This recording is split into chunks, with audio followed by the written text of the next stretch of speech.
Hello friends, latest news from Afghanistan. Taliban, New Zealand response to pregnant reporter helped by Taliban. New Zealand has defended its border controls after pregnant journalist said she had to turn to the Taliban for help after not being able to fly home. COVID-19 Response Minister Chris Hipkins said there was a place for people with special circumstances like Charlotte Bellis. Her story has cast a renewed spotlight on Wellington's tough border measures designed to keep out the coronavirus. Others took issue with her privileged relationship with the Taliban. The Taliban has been regularly criticized for brutally clamping down on women's rights by arresting, torturing and even killing activists and campaigners. What did Charlotte Bellis ask the Taliban? In a column written for the New Zealand Herald newspaper, Ms. Bellis said the New Zealand government had last week rejected her application to return home to give birth. Currently, Wellington allows citizens and permanent residents to enter, but only if they spend 10 days isolating in quarantine hotels. As there is high demand for such facilities and a limited number of spots, many New Zealanders wishing to return have effectively been shut out of their country.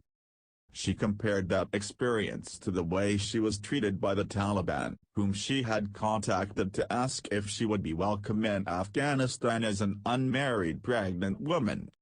Ms. Bellis and her partner, a Belgian photojournalist, had been in Afghanistan last year covering the withdrawal of U.S. troops, and it was the only place she and her partner had visas for.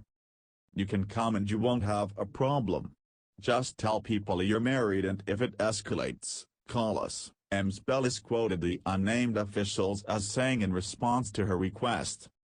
"When the Taliban offers you, a pregnant, unmarried woman, safe haven, you know your situation is messed up," she wrote. Single Afghan mothers have reported being frequently harassed by Taliban officials, pressured to give up their children, and having their custodial rights threatened. What has the response to her column been?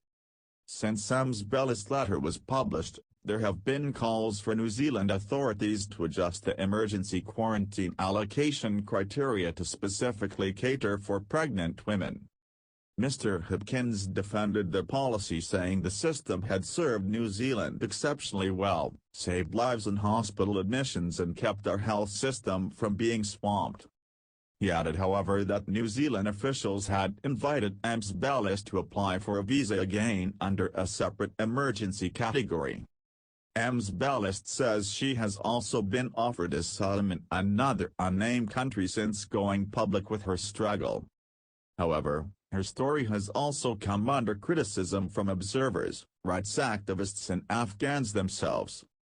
The story is just a continuation of how non-Afghans are treated differently by the Taliban than Afghans, tweeted Austrian Afghan journalist Imran Froz. Journalists who were seen as Afghans often faced threats, beatings, torture and murder, while non-Afghans had tons of privileges and were welcomed and treated softly by all sides, he added. Most recently, there have been calls for the Taliban to release a number of women rights activists who have not been seen after their homes were raided and they were arrested. Please subscribe Trending News channel. Thank you for watching.